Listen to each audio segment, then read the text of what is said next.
SASDOவின் பிரதான செய்திகள். முதலில் தலைப்புச் செய்திகள். வரி செலுத்தாதவர்களுக்கு எச்சரிக்கை. வாகன இறக்குமதி தொடர்பில் மத்திய வங்கி வெளியிட்டுள்ள தகவல். புலமை பரீட்சை விவகாரம் 7 பேர் கொண்ட குழு நியமனம். முன்னாள் அமைச்சர் குமார் வெல்கம காலமானார். கள்ளக்காதலியின் வீட்டில் எமனான கணவன். தொடர்பன விரிவான செய்திகள். தாயகச் செய்திகள். 2023-2024 மதிப்பீட்டு ஆண்டிற்கான வருமான வரி செலுத்த வேண்டிய ஒவ்வொரு நபரும் அதன் மதிப்பீட்டு ஆண்டிற்கான அனைத்து வருமான வரிகளையும் 30 செப்டம்பர் 2024 அல்லது அதற்கு முன்னர் செலுத்த வேண்டும் என உள்நாட்டு வருவாய் திணைக்களம் அறிவிப்பு வெளியிட்டுள்ளது. வருமான வரி செலுத்தாமல் அல்லது தாமதமாக செலுத்தினால் சட்டத்தின்படி அபராதம் மற்றும் வட்டி விதிக்கப்படும் என்றும் அதில் கூறப்பட்டுள்ளது. இந்த அபராதம் அல்லது வட்டி குறைக்கப்பட மாட்டாது அல்லது நீக்கப்பட மாட்டாது. மேலும் இது தொடர்பாக மேலதிக தகவல்கள் தேவைப்படுவோர் 1944 என்ற இலக்கத்திற்கோ அல்லது அருகிலுள்ள உள்நாட்டு இறைவரி பிராந்திய அலுவலகத்தை தொடர்பு கொண்டு தகவல்களை பெற்றுக் கொள்ளலாம் என்று உள்நாட்டு இறைவரி திணைக்களம் தனது அறிவிப்பில் தெரிவித்துள்ளது. வாகனங்களை இறக்குமதி செய்யும் தீர்மானத்தில் எவ்வித மாற்றமும் இல்லை என மத்திய வங்கியின் ஆளுநர் நந்தலால் வீரசிங்க தெரிவித்துள்ளார்.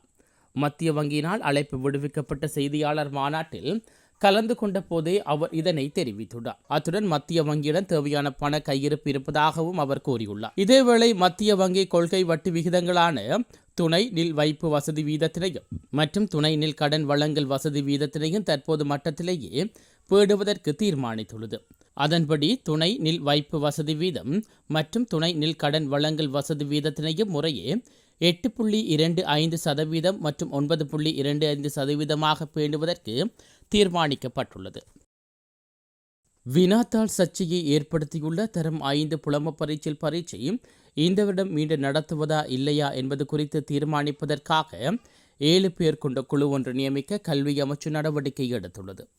பிரதமர் கலாநிதி ஹரணி அமரசூரிய ஆலோசனைக்கு அமைய இந்த நடவடிக்கை எடுக்கப்பட்டுள்ளதாக அமைச்சின் செயலாளர் திருமதி திலகா ஜெயசுந்தர தெரிவித்துள்ளார். இந்த விட புலமை பரீட்சையில் சில வினாக்கள் கசிந்தமையினால் பதட்டமான சூழ்நிலை உருவானதுடன் பரீட்சைகள் திணைக்களம் மற்றும் குற்றப்புலனாய்வு திணைக்களமும் விசாரணைகளை ஆரம்பித்தது. இதன்படி விசாரணைகளை கருத்தில் கொண்டு மீண்டும் பரீட்சைகள் நடத்தப்படுமா இல்லையா என்பது தொடர்பில் குறித்த குழுவால் தீர்மானம் மேற்கொள்ளப்படும் என தெரிவிக்கப்பட்டுள்ளது.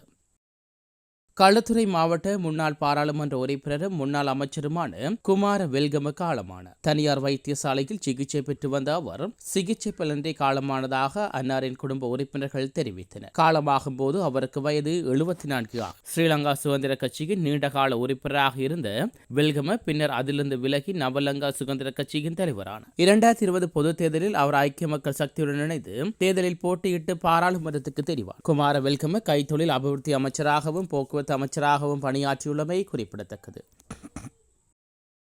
வாரியப்புல வல்பாளுவ பிரதேசத்தில் வீடொன்றில் புகுந்த திருடன் பிடிபட்டதாக 119 தகவல் நிலையத்துக்கு கிடைத்த தகவலின் அடிப்படையில் மேற்கொள்ளப்பட்ட விசாரணையில் குறித்த நபர் கொலை செய்யப்பட்டுள்ளதாக போலீசார் தெரிவித்துள்ளனர்.